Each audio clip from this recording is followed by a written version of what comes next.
I spent 26 years waking up at 4:45 a.m., before Wall Street even opened its eyes. Now I was sitting in a glass-walled conference room on the 27th floor of a building I practically built, being told I no longer fit the culture. My name is Mark Teller. I'm 58 years old, or, as Carrie liked to phrase it in her TEDx talks, legacy-aged. I was the chief operations officer of Norellis Systems, the company I joined in 1997 when it was 6 guys in a warehouse in Paramus eating egg sandwiches over spreadsheets. I wasn't handed anything. I earned it, inch by inch, sometimes bleeding, sometimes biting down hard while everything burned around me. I helped carry us through the dot-com collapse, 9/11, the 2008 recession, COVID. I was the guy in the war room at 3 a.m. when servers crashed, the one who personally renegotiated our manufacturing contracts when China shut its ports, the one who stayed calm while other execs drafted exit strategies, and I was the one they asked to train the new CEO before they handed her the keys. Now she was sitting across from me, legs crossed, her expression doing that tightrope walk between compassion and performance. Carrie Wexler, 39, Ivy League. One of those thought leaders with a ring light and a book deal before she'd run a team larger than a WeWork pod. She gestured vaguely to the kid standing behind her. Couldn't have been more than 24. Bomber jacket. Ironic mustache.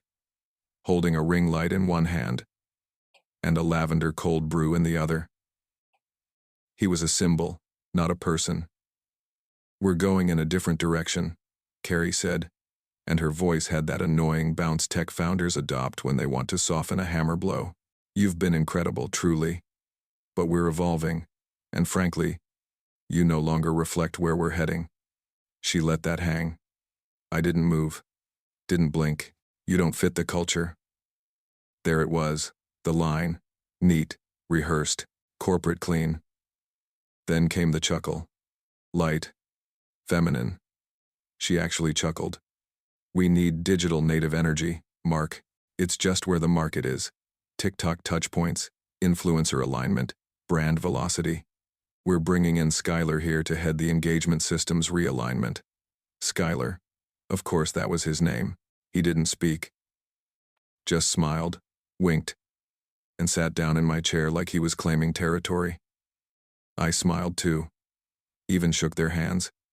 Said all the right things. "I understand. Wishing you the best. Let me know how I can help with the transition." I even left my badge on the table like a good little soldier. And I walked out quietly. Not because I was calm, but because the part of me that wanted to rage had been stunned into silence. It didn't feel real until I was halfway down in the elevator. The glass reflected me back at myself. Silver hair, tailored suit, crow's feet earned from red eyes and revenue crises. I looked like a man who'd built something, and they looked at me like I was an artifact. The lobby was busy. I nodded at people who didn't meet my eyes. They knew. The news was already spreading. Slack would be lighting up, emails flying. Someone would draft a transition announcement by EOD with enough buzzwords to choke a venture fund. Outside, the air smelled like summer asphalt and diesel fumes. I stood there for a moment, my hand still tingling from Skylar's soft, over-moisturized handshake. I thought of the night in 2002 when I slept under my desk after our Series B almost fell through, or the time in 2009 I personally flew to Singapore to keep a vendor from walking. Or how Carrie had come to me 6 months ago, asking how to build trust with the board. And now I was a liability, a museum piece. Something didn't click back into place. I didn't go home. I walked for an hour, maybe 2, past offices I'd helped fill, past people who looked at their phones instead of the world. I ended up at a bench overlooking the river, suit jacket folded next to me, tie loosened, sleeves rolled.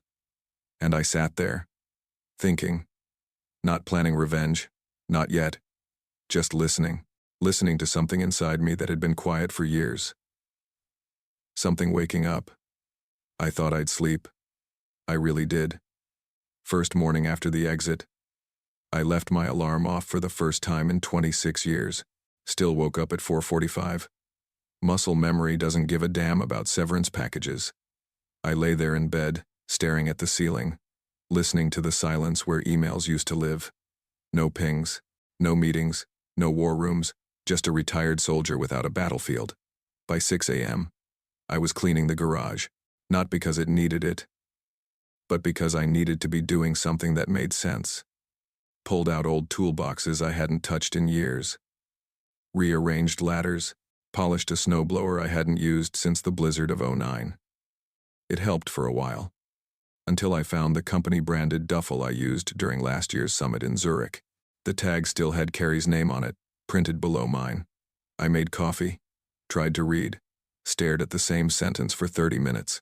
By noon, I was organizing decades of archived financial reports I kept in a locked cabinet like some maniacal librarian. By evening, I was exhausted but couldn't sleep. I lay awake in the dark, watching the light from the street lamps crawl along the ceiling. I tried not to think about the board, about Carrie, about Skylar, and his damn ring light. The second day, the messages started. First it was Greg from legal, forwarding a Slack screenshot he wasn't supposed to have. They've restructured ops. All of it. I stared at the message for a full minute, jaw tightening. Then Lacey, from client relations. Skylar posted a TikTok from your old office. He's using your whiteboard like it's his personal vision board. He made a joke about unplugging the old guard. It's got 14K views. And then, one of our top clients, Jeff Klein from Altura Capital, called me directly. I hadn't heard from him since the Vegas conference. Mark, where the hell are you? I was told I'd be speaking with you, and now I'm getting emailed by some child. He actually sent me a link to his podcast. I didn't say much, just apologized, said I was no longer with the company. Jeff muttered a curse and hung up. An hour later, another call. Then 2 more the next day. Where's you? Why am I talking to someone who says vibes during a financial call? I didn't respond to any of the messages flying in from the inside. Not yet. But I read every one, saved them, took screenshots, organized it all in a folder on my desktop labeled in all caps, contingency. I wasn't angry. Not exactly. I was documenting. By the 4th day, I'd assembled a timeline. Carrie hadn't just fired me. She'd taken my department operations and rebranded it engagement systems. A phrase that meant nothing and cost everything. She'd slashed retention spend by 43%, cut the bonus incentive that kept our top account execs from jumping ship, and handed the entire structure to Skylar, a 24-year-old with 0 profit and loss experience and a LinkedIn bio that used the phrase disruption junkie. And the board? Silent. Either asleep at the wheel, or worse, complicit. Stock price hadn't moved yet, but I was watching the back-end data that only a lifer would notice. Client churn was rising, volume was slowing, procurement queries were going unanswered, the seams were pulling. I could have said something, called Peter on the board, leaked something to press, but I didn't. Not yet. I just sat at my desk in the den, hands steepled in front of me, listening. Listening, as the house I built started creaking. They thought they'd fired me. They'd just freed me. Peter Singh didn't text, didn't email. He called.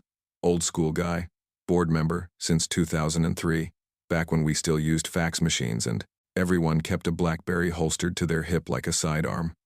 We'd shared bourbon at too many offsites, weathered too many storms to dance around each other. We're hearing things, he said, low and careful. She says we're just resisting innovation. I replied, already knowing what was coming.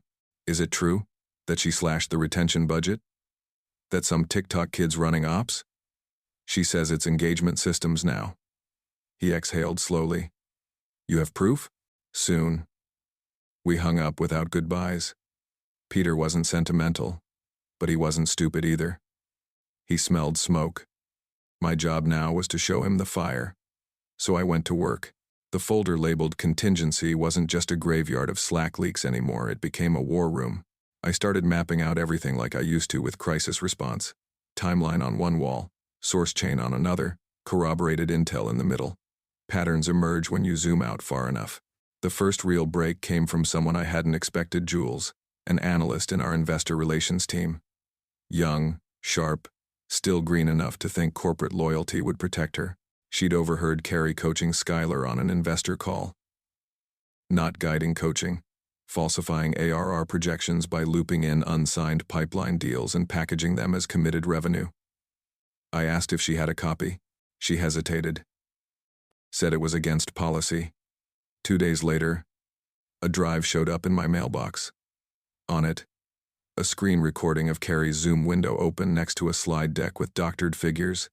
In the corner of the call, you could hear her say, "They don't check line items, they check mood." Sell the trend. I saved that file twice. Once in contingency, once in a second folder called Trigger. Then came the emails.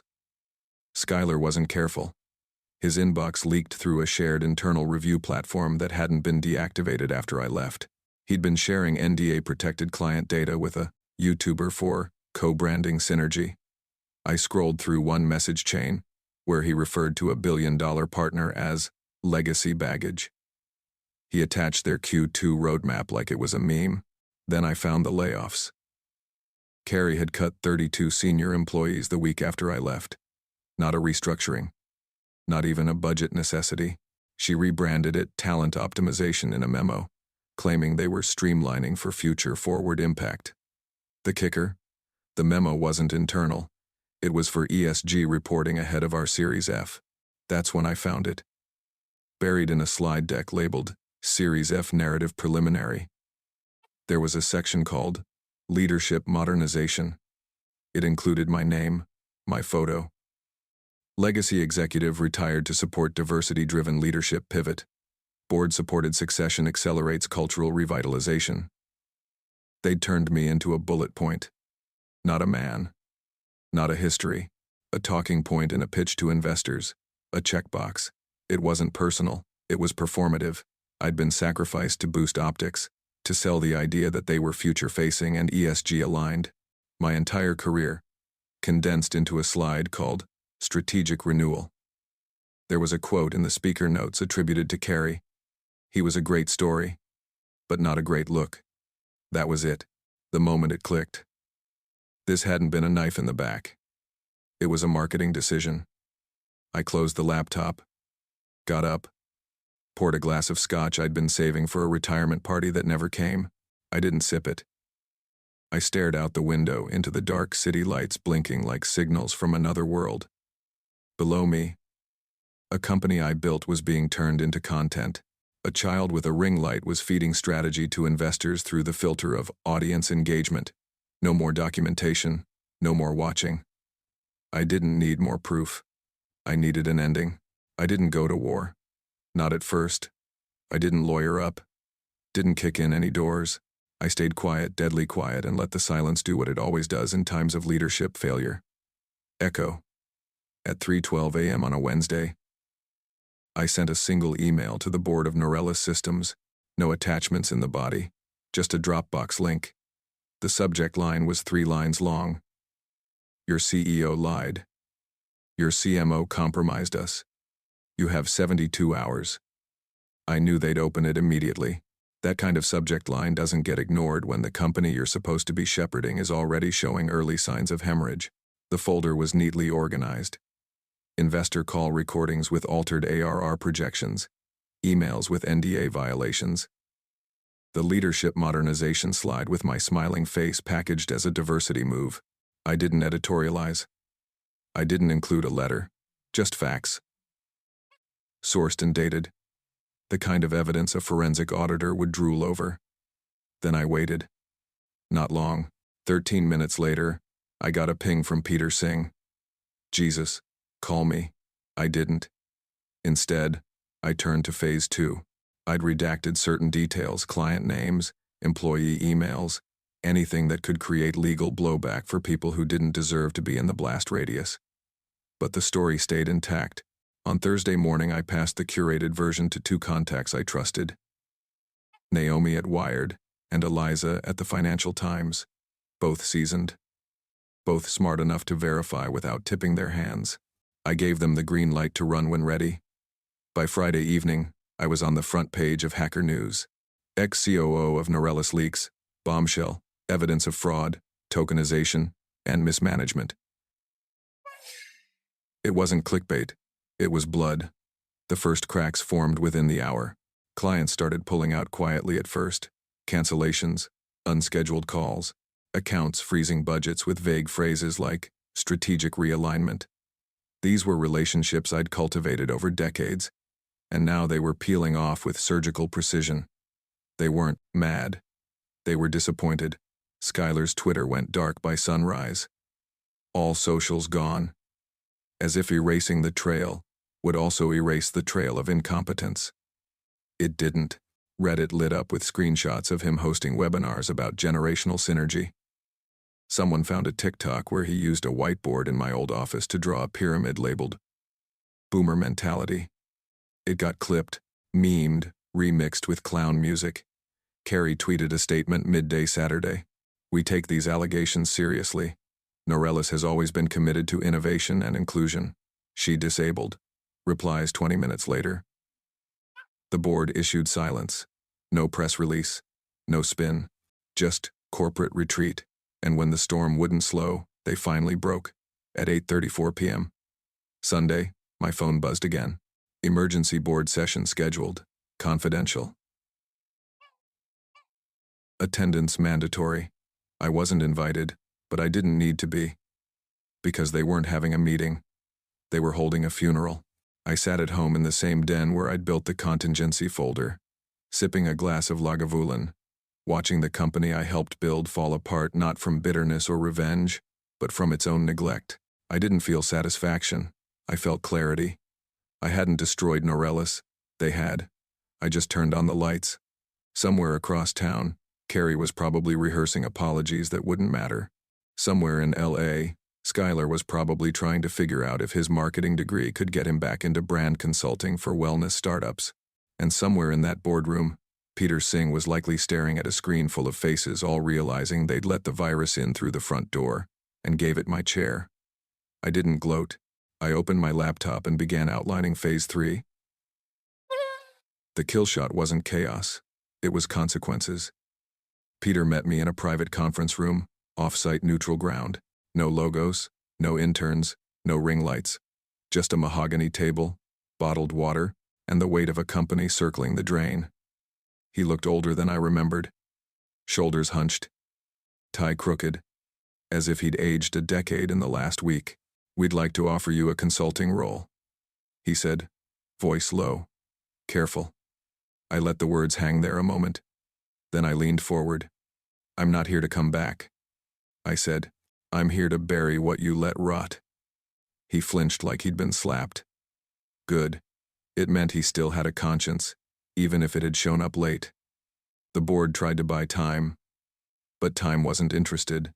By Monday, Carrie had resigned under the guise of a strategic career pivot. The truth sat just beneath the surface. The Series F round collapsed the moment my dossier reached institutional investors. Nobody wants to back a company bleeding trust. Skylar disappeared the same day, shuttered every social profile, and reportedly retreated to L.A., where I imagine he's now rebranding himself as a consultant in the creator economy. The share price dropped 32% in 5 days. By Friday morning, the emergency board meeting wasn't a negotiation. It was an execution. They invited me, not to plead, not to beg, but because they knew I was the only one who could walk them through the wreckage. I arrived in a dark suit. No tie. No laptop. Just a folder with 12 printed pages. The conference room was cold. 9 board members sat in silence, eyes flicking between each other like school children caught copying homework. I didn't ask for a seat at the table. I took one. I walked them through it all, page by page. The falsified ARR. The NDA leaks. The weaponized diversity slide. The laughable engagement systems initiative. The TikToks. The gutting of core departments. The egos they let drive strategy while people like me were treated like rusted scaffolding. I didn't raise my voice. I didn't pound the table. I spoke like I was briefing a crisis in real time because I was. You let a performance replace performance I said, eyes on each of them. You let marketing gut meaning. You fired your spine. And now you'll crawl. No one objected. No one defended Carrie. No one said Skylar's name. Peter finally cleared his throat. What do you want, Mark?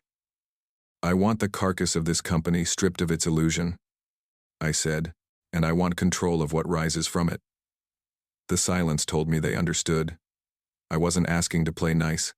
I was promising to play correctly. We ended the meeting in less than an hour.